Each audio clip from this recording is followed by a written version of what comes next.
Hello, everybody. This is Derry Wright's prompt number 11, Creating Antagonists with Aaron E. Moulton. So today we're going to talk all about antagonists, about developing an antagonist. So what is an antagonist? Basically, it's the opposition to the protagonist, your hero.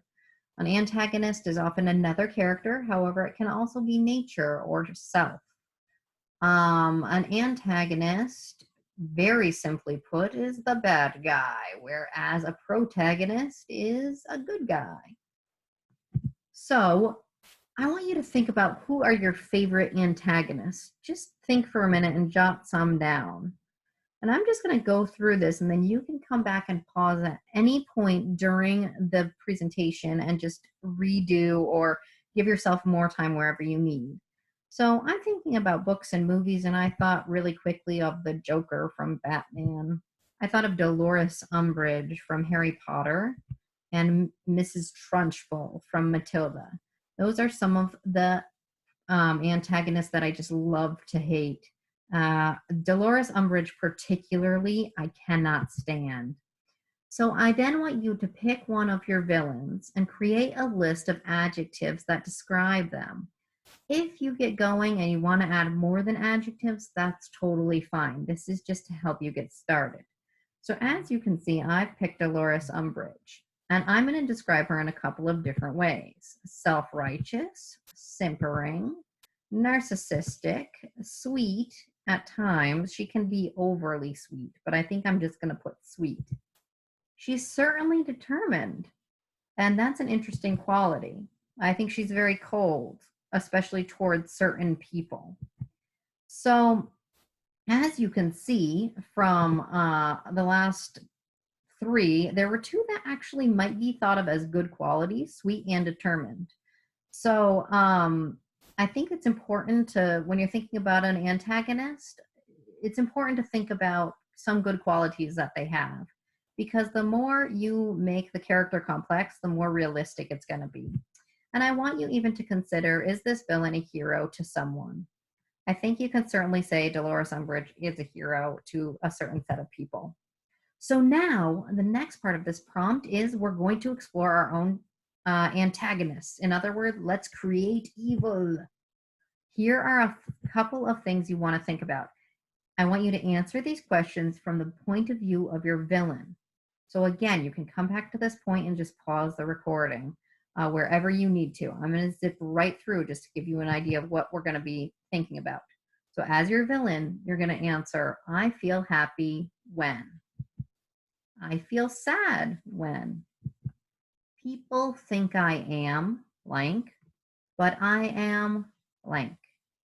So keep filling in those blanks from the perspective of your antagonist. My heart is like. So you're going to use a simile here. What is your heart like? A simile is when you compare it with like or as. So you'd say, my heart is a rock, or my heart is a piece of rotten fruit, or maybe it's something really lovely. And that's one of the problems the antagonist is facing. My parents think I am blank. All I want in this world is blank. If I had blank, I would be happy. Can't you see I'm blank? My favorite memory is blank. My worst memory is blank. My childhood toy is. That's always a really interesting one that my students come up with when we do this writing prompt. I do it a lot at school visits. And the childhood toy is always very telling about your villain. You have to remember that your antagonist, your villain, had a childhood. They have favorite memories. They have horrible memories. Some of those might have shaped that character. If I could be famous for one thing, it would be blank. Before I die, I must blank. So this is supposed to help you think about, your character's main desires, a little bit of your character backstory, and some of just your character's character. Then the last part of your prompt, after you filled those out, I want you to think about what your character looks like, and I want you to draw it out. Is your antagonist an antagonist that looks like an antagonist, or I don't think Dolores Umbridge necessarily looks like a typical antagonist, and yet I cannot hate another antagonist more than her. So I want you to sit down and sketch after you've done the initial answering of those previous questions. And I want you to obviously consider physical characteristics. Are there any visible scars, wounds, or weapons that your character has or carries? How about any props? How about any interesting clothing or hair that they're known for? That might be like their signature. So think about those things, but I know you've already probably got something percolating. So just sitting down and drawing it can sometimes really flesh it out and make the character more real in your mind. And the more real your antagonist is, the more real they'll seem to the person who is reading about them.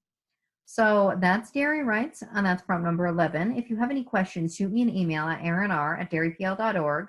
You can also send me your lovely results right there too, or share them online with the hashtag Dairy Rights.